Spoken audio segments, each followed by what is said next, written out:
जी आपका बहुत बहुत धन्यवाद। अब हम चलते हैं आपको लेके हमारे पैरी मैच क्रिकेट एक्सपर्ट, जो फैंस के ही नहीं इस स्टूडियो में भी काफी एक्सपर्ट है, और हमारे हर दिल अजीज चारू शर्मा। नमस्कार, thank you very much. Studio वाले तो हमारे दोस्त ही हैं, लेकिन भाई फैंस के साथ अगर कोई जुड़ जाए, मिल जाए, उनका प्यार मिल जाए, तो उससे बड़ी बात क्या हो सकती एब्सोल्युटली। अब ये प्यार बरकरार रखने के लिए ये बताइए, आज का मैच आरसीबी, आपकी बेंगलुरु टीम, फैन जानना चाहते हैं कि ये वर्चुअल सेमीफाइनल है, आप इसका क्रेडिट किन तीन लोगों को देंगे? मतलब आरसीबी के वर्चुअल सेमीफाइनल में आने के लिए? एब्सोल्युटली भाई पूरी। देखिए, 100% या पहला नाम आना चाहिए पतिदार का, क्योंकि उसने जो किया कमाल वो बहुत कम लोग कर सकते हैं। जी score a century with such little experience. मतलब ऑपोजिशन की धज्जियां उड़ा दी। ऑपोजिशन को समझ में नहीं आया ये है कौन, कहां से आया, क्या कर रहा है, इसको कैसे संभाले। तो एक तो वो, और बाकी उनके जो बॉलर्स थे, खासतौर से मुझे कहना चाहिए कि हर्षल पटेल फैबुलस, और उसको हमेशा के लिए इंडिया के लिए खिलाना चाहिए, दुनिया भर में खिलाना चाहिए, क्योंकि ज्यादा पेस नहीं है लेकिन बड़ा सेंसिबल बॉलर है। और लोग जानते हैं कि स्लोअर वन करेगा, लेकिन उनके फिर भी समझ में नहीं आती है, तो उसको मारना बड़ा मुश्किल हो जाता है। It doesn't always take too many wickets, but it creates a lot of pressure and lot of doubt in the mind of people. तो मैंने दो लोगों को बता दिया नाम। और एक मुझे लगता है कि वनिंदु हसरंगा का भी नाम लेना चाहिए, क्योंकि लेगीज ने इस बार खासतौर से आईपीएल में और पहले भी बड़ा एक तरह से दंगा मचाया है। और आरसीबी के लिए Hasaranga is a very very important player, because खासतौर से जो ओवरसीज प्लेयर्स होते हैं, फॉरेन प्रोफेशनल्स, उनको बड़ा कम समझ में आता है कि कहाँ मुड़ेगी, लेगी होगी, स्ट्रेट वन होगा, गूगली होगी, और उसको बड़े ध्यान से खेलते हैं। 4 ओवर वो सस्ते निकल जाता है जब देखो तब। एब्सोल्युटली, आपने सही बोला। अब पर्पल कैप की बात करते हैं, और आपका अभी जिक्र किया हुआ नाम हसरंगा, 2010-2019 में स्पिनर्स को मिला था पर्पल कैप। आपको लगता है हसरंगा और चहल बिल्कुल करीब है? ये बहुत ही करीब दोनों के चांसेस हैं। Chahal of course has also been fabulous. और ये लेग स्पिनर्स अच्छा क्यों कर रहे हैं? जी। क्योंकि जो इनकी जो वैरायटी है वो फिंगर स्पिनर से नहीं हो सकती। ये लेग करेक्ट। स्पिनर्स की जो वैरायटी है, अगर वो सही जगह लैंड करें, बिकॉज फॉर रिस्ट स्पिनर्स सबसे जरूरी बात होती है द लेंथ। लाइन तो ठीक है, कोई बात नहीं, कभी इधर कभी उधर, लेकिन लेंथ थोड़ी सी ज्यादा हो जाए तो पिट जाएंगे, थोड़ी सी शॉर्ट हो जाए तो पिट जाएंगे। जी। You cannot make a field, you cannot create a field for a short ball.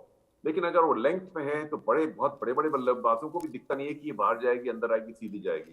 तो ये जो डाउट क्रिएट करते हैं स्पिनर्स, और जो उनकी सटल वेरिएशंस होती है, कभी कभी थोड़ा सा टॉस अप कर देते हैं, कभी फास्ट वन कर देते हैं, उसकी वजह से इनको विकेट्स मिल रहे हैं। देखिए, लेग स्पिनर्स आमतौर से थोड़े से एक्सपेंसिव जरूर होते हैं, क्योंकि इट्स वेरी डिफिकल्ट आर्ट। तो कभी छोटी बॉल कर दी, फुल टॉस करेक्ट। डाल दिया तो रन बन जाते हैं, लेकिन विकेट जरूर लेते हैं, क्योंकि right. You can't keep seeing them of. भाई टी20 गेम में रन तो बनाने पड़ेंगे। कोई एब्सोल्युटली। बाहर निकलता है, बीट हो जाता है, कोई किसी को समझ में नहीं आता है और टॉपेज लग जाता है, they will always take wickets. आपने पाटीदार का जिक्र किया, फैन जानना चाहते हैं क्या ये एक सिंड्रेला मैन जैसा डेब्यू है? वेल, उससे कम तो क्या बताया जाए, because he was not even in the original team, और फिर एब्सोल्युटली। आया एज एन इंजरी रिप्लेसमेंट। और क्या खेला, मतलब उसने क्या आईपीएल में 10-11 मैच खेले होंगे मैक्सिमम, बिल्कुल। और कोई जाके सेंचुरी बना ले, और वो भी under a massive pressure situation, an eliminator, उसमें सेंचुरी बनाना बहुत बड़ी बात है। ठीक है, he was a little lucky, but क्या लक तो साथ चलता है ना, वो कैच वैच उसके गिर गए बट वगैरह। उस टाइम पे बट लक कहाँ चारू, उस टाइम पे लक कहाँ था जब इनको बेचारों को सेलेक्ट या इनको ऑक्शन में लिया ही नहीं गया? अब देखिए, I feel bad for him at that point of time.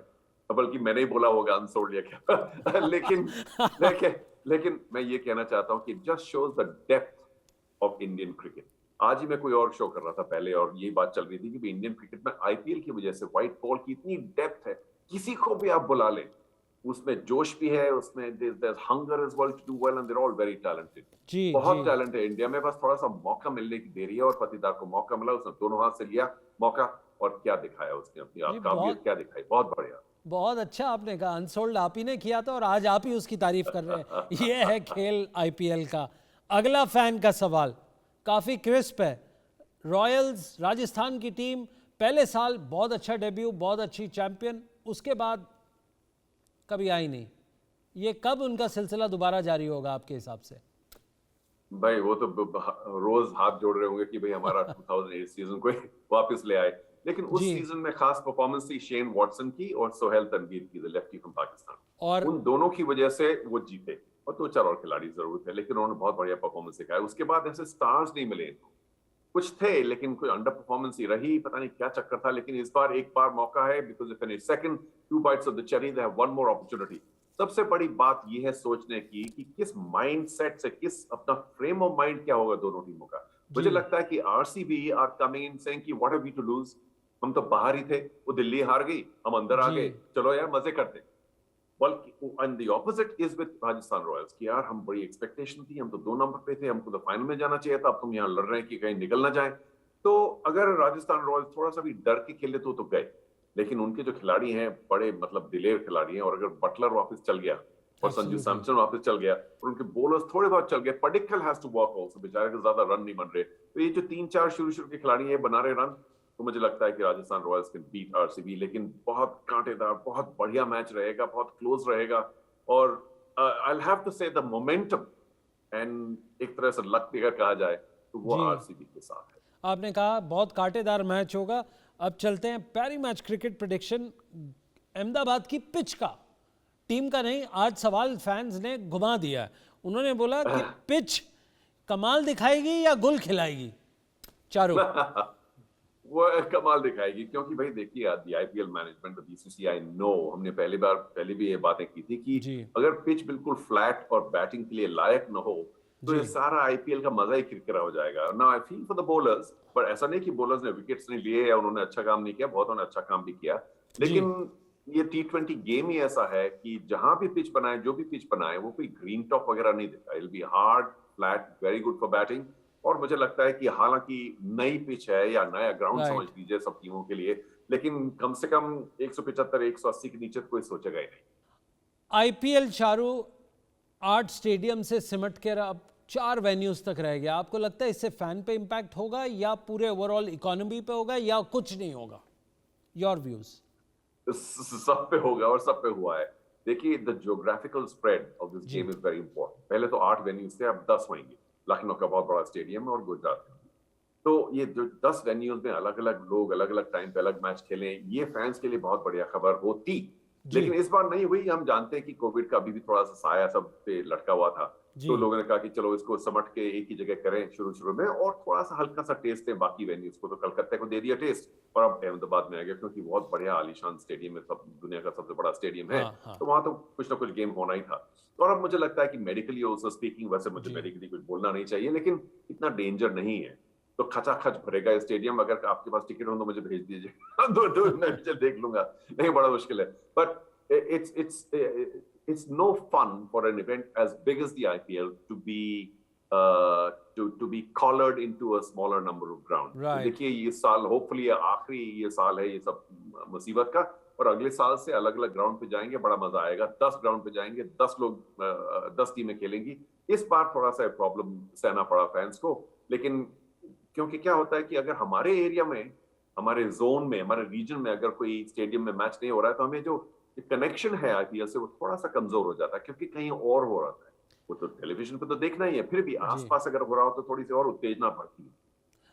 Charu, क्या आपको भी कबड्डी लीग में ऐसा ये डिसीजन लेना पड़ा था जिसकी वजह से आपको इसको सिमट किया? Was it a tough call then? Very tough call, because the call was between not doing the season at all because of the whole pandemic problem, or absolutely somehow going ahead, having the guts and just the will to do a season या all in one place, because the arrangements were magnificent. I mean, the very tight arrangements medically and so on and so forth. But I'm glad we did it, because it kept the fans going, kept the players going, kept the game going. And it was only a one season problem. एक साल तो उसके पहले हमने भी सफर किया, और जी बस अगले साल या अगले सीजन में शायद इसी साल एक तरह से जिस तरह वो एक स्प्रेड है कबड्डी का वो वापस आ जाएगा, जैसे कि आईपीएल को भी अगले साल वापस सब जगह चले जाएंगे। लेकिन it was a tough call. I think it was handled fabulously by all the people concern. Charu, in such situation आप इसको हैंडल कैसे करते? ये प्रेशर भी एक बहुत तगड़ा प्रेशर है जो ना कि फाइनेंशियल हो but also commercial and sentiments जुड़े होते हैं। So call between heart and head, how do you take it if it's a big division? Well, I think eventually you have to think about the sport. And right when you think about the benefit of the sport, जी you have to conjoin it with the benefit of the sports persons who play it. तो भाई देखिए ये सब चीजें किसके लिए हो रही? स्पॉन्सर के लिए नहीं, बाकी टीम ओनर्स के लिए नहीं, ये सब सेकेंडरी है। जी sport and the people who play the sport are always number one in the minds of those who organize, or should be number one in the Right. minds of those who organize. So for us also, it was very important. Even the IPL here, आप जानते हैं कि Covid times में भी हुआ था, Dubai में हुआ था, इधर हुआ था, कि ताकि जो खिलाड़ी हैं उनको मौका मिलते रहे, और अगर Right. खिलाड़ी खेल रहे हैं, उनको मौका मिल रहा है, तो फिर फैंस तो जुड़ेंगे, क्योंकि आफ्टर ऑल मीडिया से जब अगर टेलीविजन पे और कोई डिवाइस पे आदमी देखेगा, तो फिर जी। वापस उस गेम से जुड़ेगा ही, और फैंस के लिए बहुत बड़ी चीज होती है.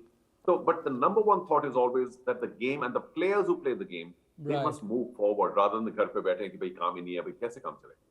जी बहुत अच्छा आपने राय दी है. When was the last time you got into this असमंजस की स्थिति में जहाँ हाँ हाँ और ना ना के बीच में आप फंस गए? जी, ये कोविड ने तो बिल्कुल फंसा ही दिया बट सभी को, दुनिया भर को असमंजस में. लेकिन कभी-कभी ऐसा होता है कि और भी इवेंट्स होते हैं. जी. अब सिर्फ कबड्डी में ही नहीं, क्रिकेट में भी दे ऑलवेज स्ट्रगल कि भाई खैर और इवेंट्स होते हैं, तो हम अपना इवेंट करें कि नहीं करें. Because every once in 4 years, अब देखिए एशियन गेम्स पोस्टपोन हो गए 1 साल के लिए, या पता नहीं कितनी देर के लिए, लेकिन एशियन गेम्स ईयर में, because kabaddi is an Asian game sport, हमेशा हमारा सीजन थोड़ा सा मतलब ज्यादा सोचना पड़ता है कि कब करें, कब शुरू करें, क्योंकि या 2 हिस्सों में बांटें या क्या करें, क्योंकि पहले करें फिर सारे लोग अपने चले जाएंगे कैंपों में, नेशनल कैंप में, फिर वो एशियन गेम जाएंगे, फिर वापस आएंगे, या सीजन पोस्टपोन करें या पहले ही करते हैं. तो ये डिसीजन देना कोई आसान काम नहीं है.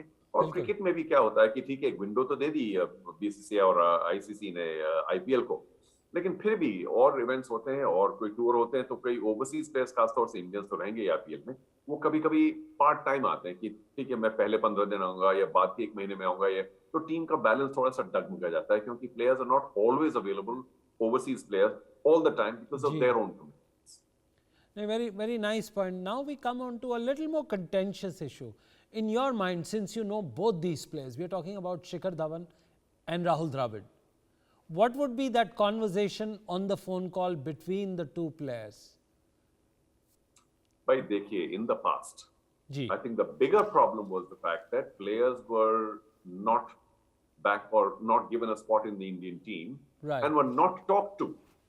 बस कोई उनको पेपर से मालूम पड़ा कि ऐसे ऐसे करके मैं तो टीम में हुई नहीं, जी. या किसी मीडिया वाले ने कहा कि अरे हमने तो टीम पढ़ी, आप है नहीं. और वो हमेशा प्लेयर सोचता था कि यार कोई मुझसे बात तो कर लेता ना पहले, Right. ताकि मुझे कोई बता देता, समझा देता. अब बुरा तो मुझे लगना ही है, जी. लेकिन अगर कोई मुझे फोन करके समझा देता कि ऐसा ऐसा करके हमने सोचा है, तो ठीक है, मैं भी कहता चलो क्या कर भाई, मैं सिलेक्टर तो नहीं, मैं तो प्लेयर हूँ, अपने आप को तो सेलेक्ट कर नहीं सकता मैं. जी. तो मुझे लगता है कि Dravid has understood all of this and he has called Shikhar Dhawan to tell him first before he hears it from other people कि देखो ऐसा ऐसा करके सिलेक्शन कमेटी का सोच थी, और उस सोच में शायद आपका नाम नहीं है या आपके लिए जगह नहीं है, तो अफसोस सबको होता है, आपको भी बहुत होगा, लेकिन मैंने सोचा कि आपको फोन करके बता दूं, थोड़ा सा एक कॉन्वर्सेशन हो जाए, ताकि आप इसको अच्छी तरह से हैंडल कर सकें. I think that is a much better alternative than not calling somebody and just finding out that somebody finding out in the papers the next day कि यार मेरा तो मैं तो टीम ही नहीं हूँ, कम से कम इतना सीनियर प्लेयर हूँ, कोई बता तो देता मेरे को. जी, So this absolutely. is a better trend. Absolutely, बहुत अच्छा ट्रेंड है. बट शिखर धवन के फैंस का कहना है ये वही राहुल द्राविड है. अगर एज का उन्होंने एग्जांपल दिया है, तो he is the same Rahul Dravid who called up Pravin Tambe and told him don't worry about your age mate, you still have a chance, let's take a go and let me punt.